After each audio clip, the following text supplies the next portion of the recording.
Hi నమస్తే welcome to our channel. ఈరోజు 'ధురంధర్ 2' ప్రపంచవ్యాప్తంగా రిలీజ్ అయింది.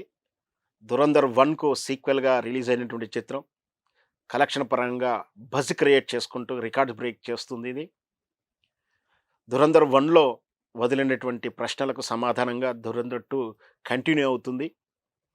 మనందరికీ తెలిసిందే, ఇది భారతీయ సమగ్రతా చిత్రంగా, జాతీయ చిత్రంగా, పాకిస్తాన్‌లో ఈ దేశం మీద జరిగిన కుట్రలకు తిప్పికొడటానికి ఏజెంట్‌గా రణవీర్ సింగ్ పాకిస్తాన్‌లోని మాఫియాలోకి ఎంటర్ అయ్యి, ఆ మాఫియా మూఠాలను ఏ విధంగా అంతమొందించాడనేది కథాంశం మనందరికి తెలిసిందే.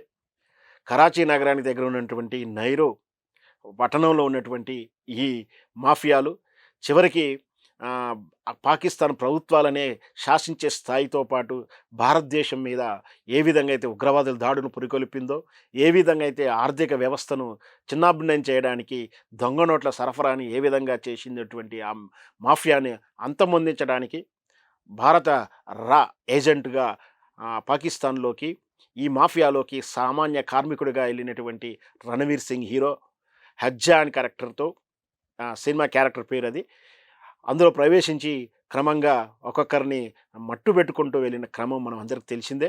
పార్ట్ 1లో రెహమాన్ అంతమొందించడంతో, డకాయిట్ అయినటువంటి మాఫియా అయినటువంటి రెహమాన్ని చంపడంతో కథ ముగిస్తుంది. మరి రెహమాన్ తర్వాత ఆ మాఫియా డాన్కు ఎవరు అధిపతి అయ్యాడు, రెహమాన్ అనుచరులు బ్రదర్ అయినటువంటి వాళ్ళు ఏమయ్యారు, వాళ్ళు ఏ విధంగా ఈ మాఫియాలో సామ్రాజ్యంలో పాత్ర మళ్ళీ ఎలా ఉంది, ఈ రెహమాన్ని చంపిన తర్వాత మరి వారసుడిగా వచ్చినటువంటి వారు ఎవరు, రణవీర్ సింగేనా కాదా అంటూ ఈ ప్రశ్నలన్నిటికీ సమాధానమే ఈ 'ధురంధర్ 2'లో ఉంది. ఖచ్చితంగా ఇదొక మరొక్కసారి 'ధురంధర్' కలెక్షన్ పర్వాన్ని రికార్డులు బ్రేకులు కొడుతూ కలెక్షన్లు సృష్టిస్తుందని చెప్పొచ్చు. కేవలం 3 రోజుల అడ్వాన్స్ బుకింగ్ తోటే 130 కోట్ల రూపాయలు వసూలు చేసి తిరగరాసినటువంటి రికార్డ్స్ సొంతం చేసుకుంది 'ధురంధర్'. ఖచ్చితంగా ఇది పాన్ ఇండియా, పాన్ వరల్డ్ స్థాయి కలెక్షన్లు క్రియేట్ చేస్తుందని చెప్పొచ్చు. కంటిన్యూ. స్థూలంగా కథ ఏంటో మనందరికి తెలిసిందే కదా. 'ధురంధర్' కథ భారతదేశానికి స్వాతంత్రం వచ్చినప్పుడు 1947 ప్రాంతంలో కరాచీ నగరం దగ్గరకు ఉన్నటువంటి నైరీ అనేటువంటి పట్టణంలో మామూలుగా జరిగేటువంటి సుగంధ ద్రవ్యాల వ్యాపారం కాస్త అక్కడ వ్యాపారంలో, సుగంధ ద్రవ్య వ్యాపారంలో వచ్చినటువంటి నష్టాలు, పోటీల నుంచి ప్రత్యామ్నాయకంగా అక్కడ స్మగ్లింగ్ మీద ఆధారపడడం జరిగింది. ఆ స్మగ్లింగ్ అంటే మనందరికీ తెలిసిందే కదా. జీరో బిజినెస్ అంటే ట్యాక్సులు కట్టకుండా ఇతర దేశాల నుంచి విలువైన వస్తువులు తీసుకొచ్చి అమ్మడం అనేది ఎక్కువగా ఉండేది. అలాగే ఆ కరాచీ పట్టణం దగ్గర ఉన్నటువంటి ఆ మాఫియాలు కంటిన్యూ అలాగే ఆ కరాచీ పట్టణం దగ్గర ఉన్నటువంటి ఆ తెగలు కాస్త ఈ స్మగ్లింగ్ వ్యాపారాన్ని చేస్తున్నారు.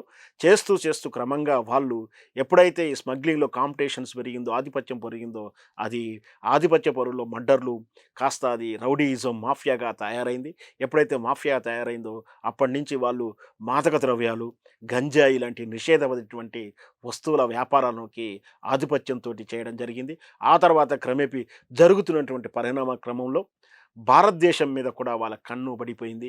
ఇక్కడ జరుగుతున్నటువంటి కాశ్మీరీ తీవ్రవాదులకు వాళ్ళు సహకరించడం, మరియు ఈ దేశంలో ప్రధాన నగరాల్లో బాంబులు సృష్టించిన విషయం మనందరికీ తెలిసిందే. విధ్వంసం సృష్టించిన విషయం.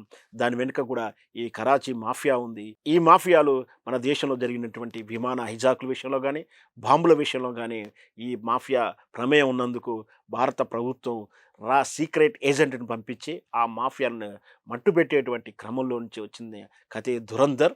ఇది 'ధురంధర్ 1' అండ్ 'ధురంధర్ 2' రెండు కూడా భారతీయ సమగ్రతను తెలియచేస్తుంది. కాబట్టే ఇంత సూపర్ డూపర్ హిట్ అయింది. 'ధురంధర్ 2' కూడా మళ్ళీ ఈ సంవత్సరంలో అత్యధిక కలెక్షన్లు చేసి ఉత్తమ చిత్రంగా నిలబడే అవకాశాలు ఉన్నాయని కూడా చెప్పవచ్చు.